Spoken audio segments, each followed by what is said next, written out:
बातमी आहे अवकाळी पावसाची, कारण ऐन उन्हाळ्यामध्ये सुरू झालेल्या याच पावसामुळे शेतकऱ्यांची बळीराजाची चिंता दिवसेंदिवस वाढतीये।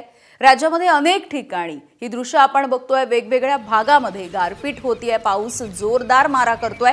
वाशिम, नंदुरबार, अकोला, जळगाव इथली ही दृश्य आपण बघतोय। त्यामुळे शेतकऱ्यानं जे सोनं पिकवलंय मातीमधून त्या सगळ्याची पुन्हा एकदा माती झालेली आहे। अनेक ठिकाणी काढणीला आलेल्या पिकांसह फळबागांना देखील मोठा फटका बसलाय। एकीकडे आखातामध्ये युद्ध सुरू आहे, महागाईची झळ सोसावी लागते। आसमानी संकट देखील आता नव्यानं शेतकऱ्यांच्या समोर उभं ठाकलंय।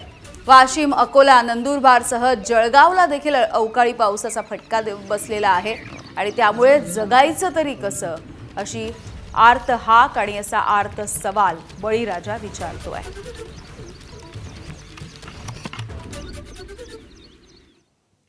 तर या अवकाळी पावसाच्या तडाख्यामुळे 29 जिल्ह्यांमधल्या शेतकऱ्यांचं नुकसान झालेलं आहे।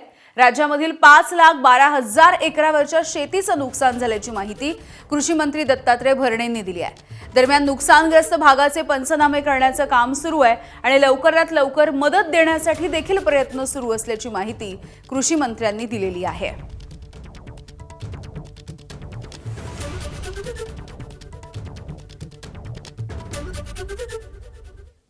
वाशिम जिल्ह्यामध्ये देखील अवकाळी पावसाचा अशाच पद्धतीचा कहर बघायला मिळतोय आणि वाशिममध्ये वादळी वाऱ्यासह गारपीट आणि अवकाळी पावसानं कलिंगडाची शेती उद्ध्वस्त झाली आहे, पिकाचं नुकसान केलंय।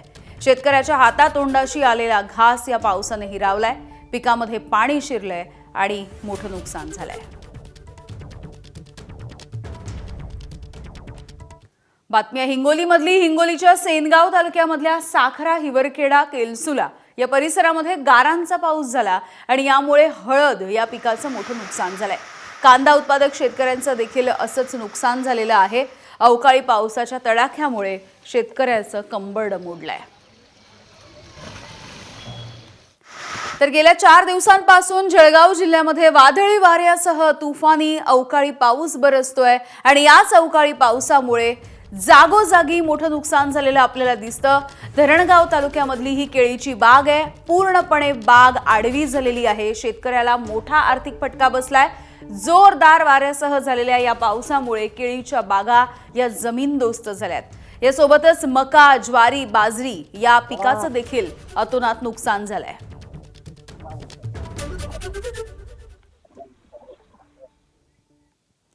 सांगली जिल्ह्यामध्ये देखील आपल्याला अशीच काहीशी परिस्थिती बघायला मिळते। जत तालुक्यामधल्या अनेक भागामध्ये अवकाळी पावसानं आणि गारपिटीनं मारा केलेला आहे। इथले देखील झाडं उन्मळून पडलेली आपण बघतोय।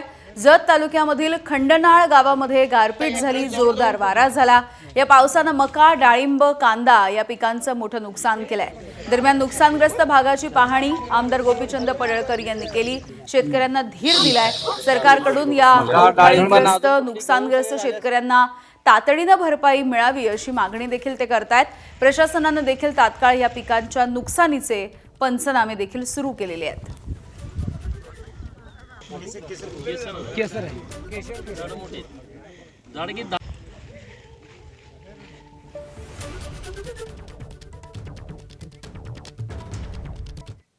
दरम्यान आमदार गोपीचंद पडळकर यांनी या नुकसानग्रस्त शेतकऱ्यांची भेट घेतलेली आहे, त्यांच्याशी संवाद साधला आणि यानंतर नेमकी काय प्रतिक्रिया दिली आहे आपण बघूया।